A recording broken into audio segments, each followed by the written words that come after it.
If Grammarly is still running on your Windows PC and you want to fully close it, not just minimize it, this video will show you the quickest way to do it. And if you find this helpful, make sure to hit the like button and subscribe for more simple Windows tutorials just like this.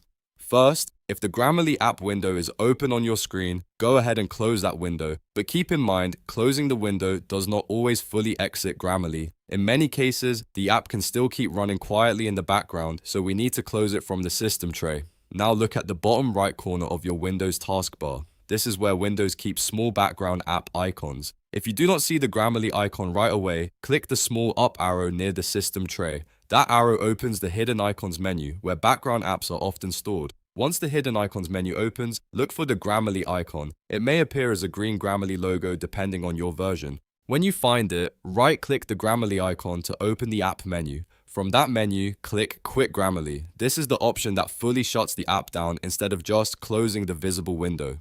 After you click it, Grammarly should stop running in the background on your Windows computer. This is the important difference many people miss. If you only close the window, Grammarly can still stay active. But if you use Quit Grammarly from the system tray, you are fully closing the application from Windows. And that is how to close the Grammarly app from Windows the right way. If this tutorial helped you out, please hit like, subscribe, and turn on notifications so you do not miss the next easy Windows guide. Thanks for watching, and I will see you in the next one.